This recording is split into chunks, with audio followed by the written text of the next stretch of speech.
start off today with sworn off relationships. Not doing that again. That's right. Never, ever, ever again. Right, viewers? Yeah, you're like, no, I'm not going to do it. And yes, the perfect setup. So before we get started, like, comment, subscribe, just get that out of the way and then sink into us. It's kind of a good trope because you know automatically what the arc is going to be, from sworn off to absolutely committed to the soulmate. I think people swear off relationships because they've been in a relationship with someone with a secret identity. I think that pushes them right over the edge. Okay, maybe not. Maybe not. I was just tying to that to our secret identity video and some hard feelings that could result from that trope going awry. But yeah, you've sworn it off. You've been there, done that. You got the t-shirt, but then you burned it in a ritual sacrifice to all relationships everywhere because you've had quite enough. And, you know, for good reason. Yeah, you've got a very good reason almost every time. But after a while, it starts getting a little old. And you've got to kind of take a self-examination and see what it is exactly that you are trying to hide or suppress or get away from. I did see a movie recently, How to Be Single. And it starts off as if it would follow that conventional arc from us just swearing off of relationships, and then they would eventually find their happily ever after. But I won't give too much away because it settles on 4 different women with 4 different takes on, well, life in New York and how to be happily single. One especially, Meg, has sworn off of relationships because she is devoted to her career. So it's not that she's really had a terrible, horrible, never to be talked about again experience, but that she doesn't expect to be in a relationship when you're committing your life to your career. However, she decides to have a child anyway. If you really want a relationship, a committed relationship in life, be a parent. Yeah, there's no getting out of that one. No, there isn't. And seriously, if you do not do this well, you can kill the other person, that little person, right? The stakes are pretty high. But what I found refreshing about this film, though, was she had already decided how she was going to live her life, and she was actually very comfortable with who she was. So then, yes, there is another love interest, but he's interested in what she believes in as well. Whereas some of the other relationship, or the other couple of the other women, are not very clear on who they are. This whole swearing off of relationship is really hitting the pause button so you can find out how to be alone before you can be together. So yeah, I can buy that one. In the typical romance, then it's always the other one who's going to help you find out exactly who you are. There is certain wiggle room, I think, in any romance for that kind of exploration of who you are. And so then swearing off of a relationship becomes extra valuable, but it sets up that nice little irony, right? How are you going to discover yourself if you've sworn off of a relationship, and that one person who can show you how to be good with you, who you are, is also the one that you need to connect with? Swearing off all relationships is like swearing off relationship with yourself. Like you're cutting off, finding out perhaps very important parts of yourself, cutting it off.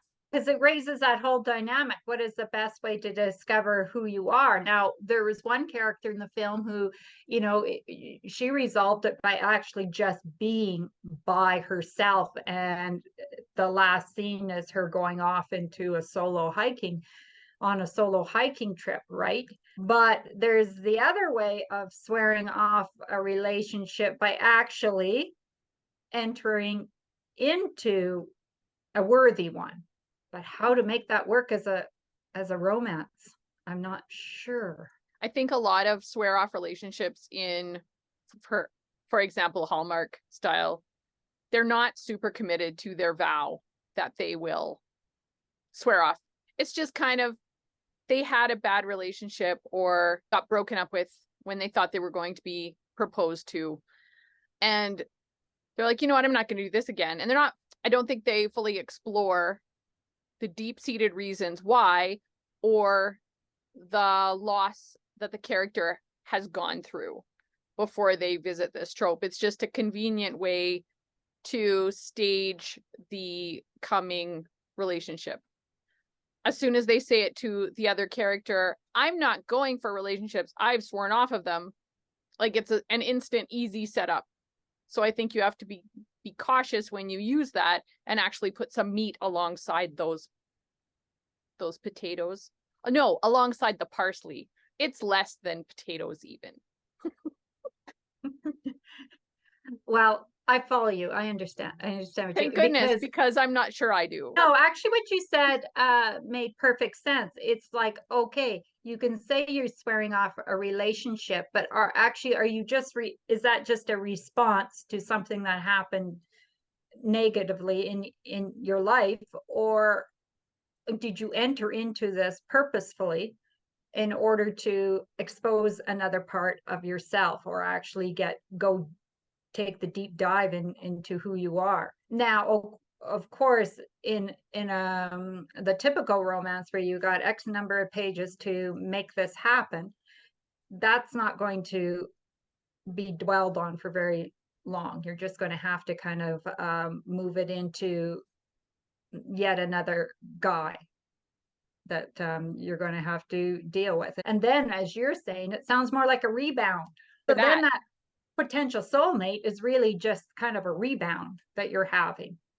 So then you could have quite a nice romance where really they don't even recognize each other as romantic partners till much, much, much further on in the book.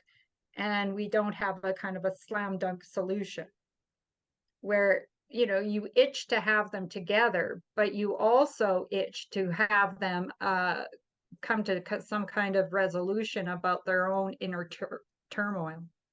I think sworn off relationships could evolve nicely to a fake relationship situation that ends up in a super love romance. Yeah? Can you see the progression? Yes, because it's all right that they sworn off, and that has been done, right? But then you have the fake relationship where they're still kind of friends, but to the rest of the world, it looks like they've got something deeper going on.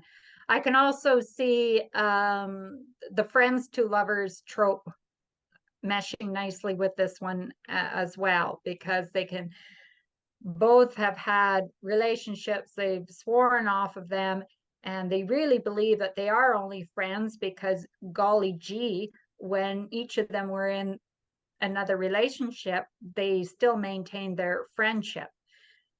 And now they look to each other as friends to develop their own sense of personal identity.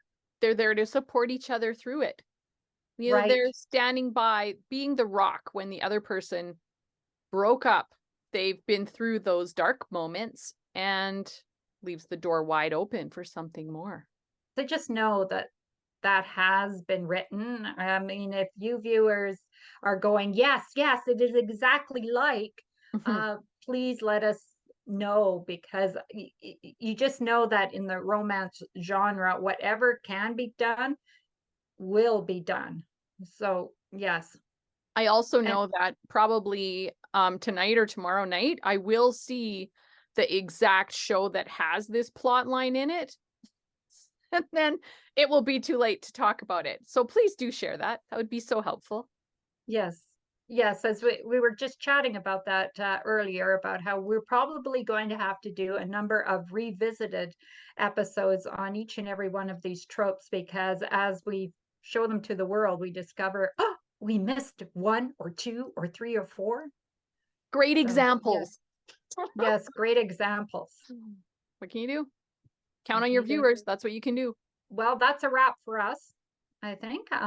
So yes, let us know what you would suggest for an ideal sworn off relationship. And yes, and nail us with some questions too if you are wondering what it was exactly that we were trying to say. What is this So about meat and potatoes and parsley? now every time you guys eat meat, potatoes, and parsley, you're going to think, ah, I'm swearing off of this. Yeah. All right. See you in the next one. Bye. Bye.